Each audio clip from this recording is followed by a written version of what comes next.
In 2024, Sligo Libraries collaborated with MSLETB Sligo on a Bealtaine workshop series called History in a Box.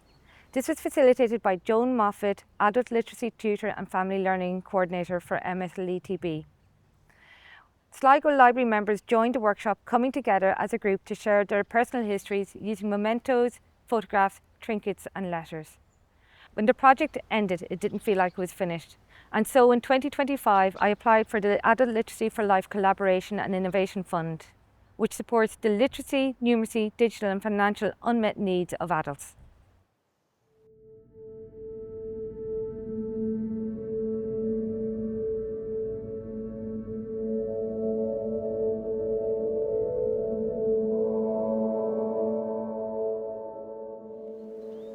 I responded to a flyer advertising a 4-week workshop on creating a memory box.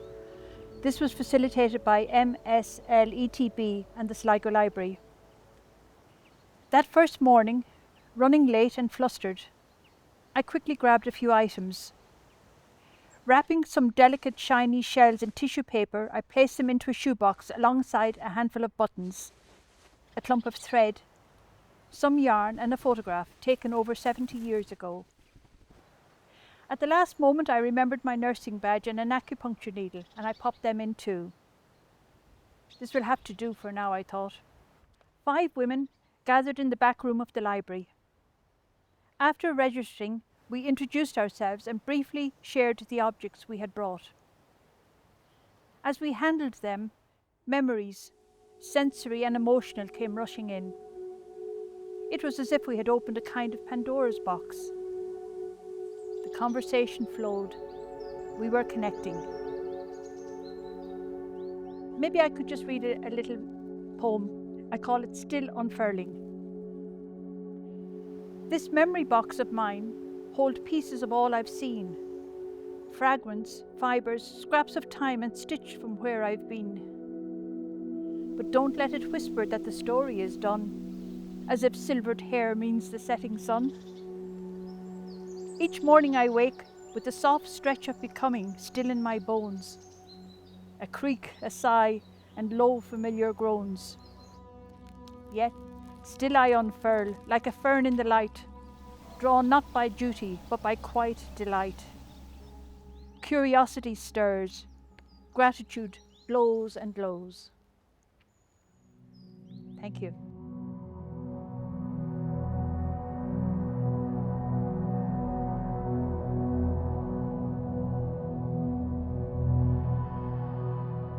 My name is Joan Moffit. I am an adult literacy tutor and the Family Learning Coordinator with Mayo Sligo Leitrim Education and Training Board. I'm really excited to be involved in this project. It developed from the Family Learning Memories in a Box course, which I facilitated in Sligo Library in 2024. My passion in life is teaching, and in my story, I bring the reader on the journey I had through going back to college as an adult to achieve my dream to become a teacher. This is just a little snippet out of my story. It's about my childhood spent in my dad's shop. Initially, our shop had a big counter and Daddy and Jack worked behind the counter. You only saw their heads and shoulders adorning their shop coats. They reached for the items as they were requested by the customers, and they did their totals on paper bags. I remember the big red meat slicer that I knew not to go near. In the 1970s, this all changed when the shop was renovated to be a self-service mini market. This change saw the introduction of self-service refrigeration. And up to that, Daddy and Jack had to go to the cold room for all those perishable items. I watched Daddy cut tobacco, cut toffee and slice ice cream into portions. Propping wafers at both ends, the customer could choose how much they wanted to spend on their ice cream. Biscuits were sold loose from a clear-topped tin, and eggs were sold loose too.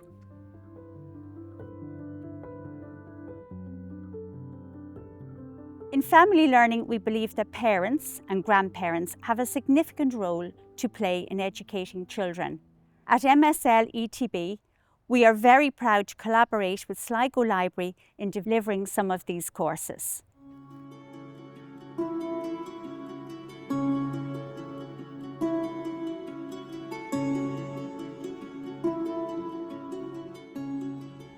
I would like to read Horse at Strand Hill in memory of my beloved Gerard McCarthy.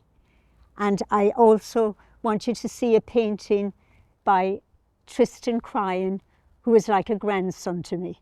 He's a very gifted little artist. He's only 12 years old. And this painting is the Horse at Strand Hill, owned by my sister Mary McGillan. And Gerard and I used to visit that horse. Horse at Strand Hill, in memory of my beloved Gerard McCarthy.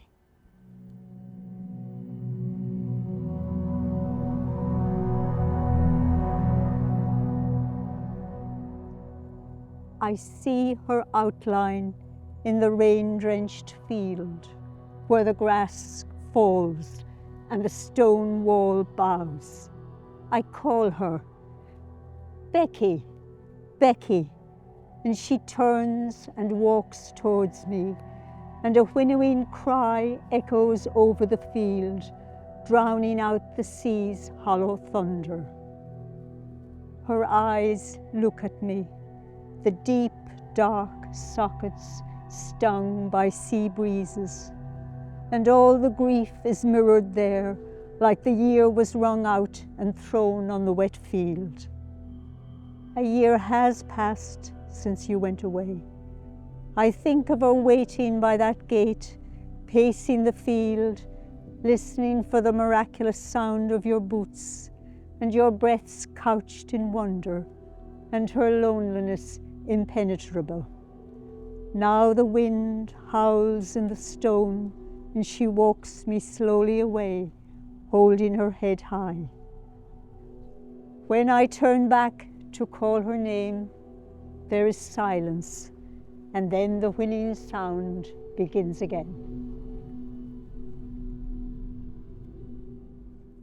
I'd like to thank the library, and I'd like to thank Michelle Brennan for all the work she's put into it. And I'd also like to thank Maeve, our editor, and also to thank Joan and Michelle Rudden, who gave me such help. I'd just like to say thank you.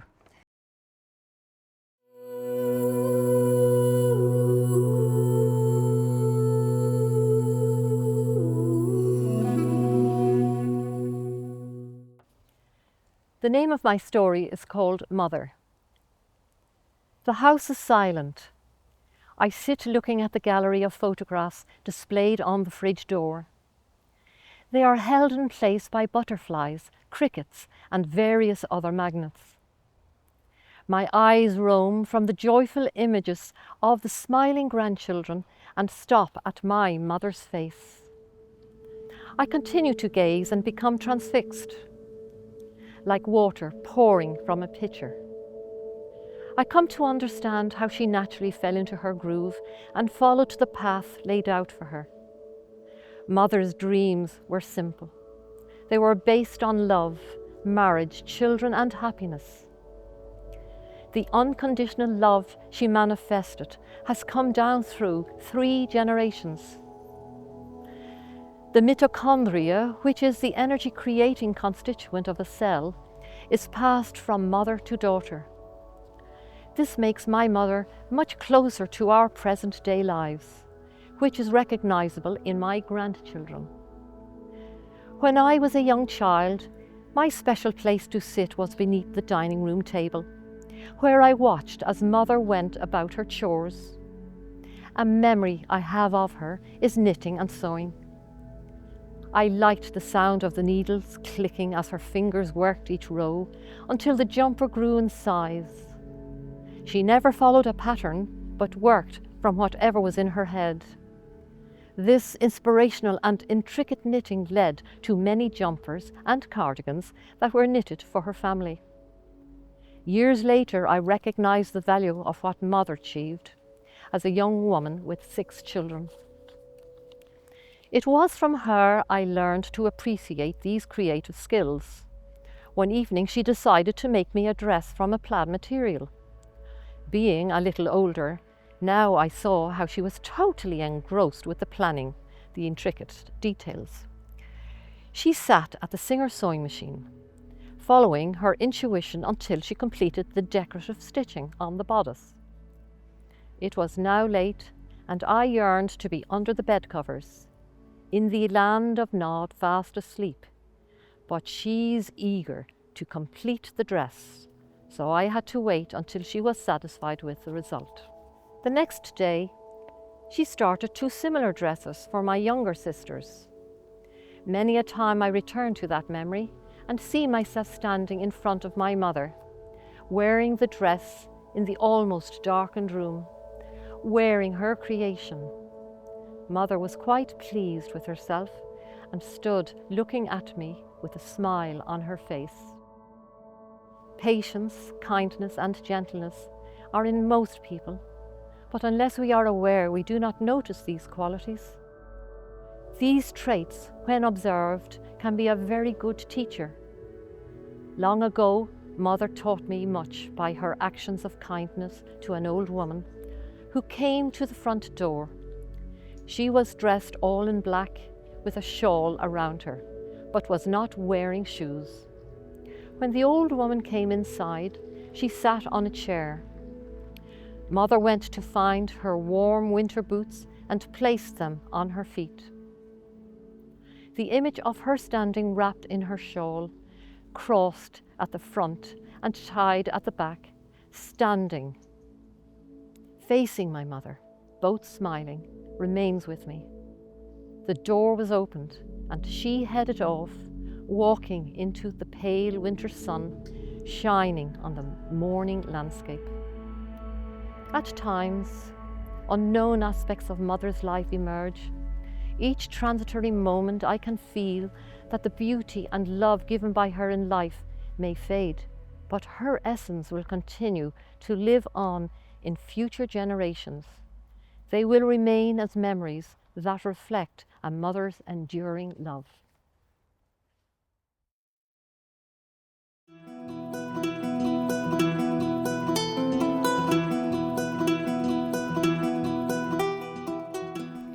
My name is Rose Jordan. I'm originally from Scramog in County Roscommon, and the piece I'm about to read is based on my childhood experiences of my mother being an immigrant coming back to Ireland to marry.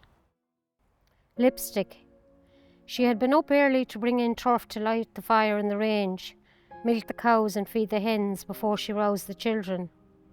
She urged them to get dressed quickly or they'd be late. The shoes she'd polished the night before were lined up at the door, and as they put them on, she dug her chipped fingernail into the bottom of the lipstick holder and scraped out a tiny bit of pigment to smear on her lips before they went to first mass.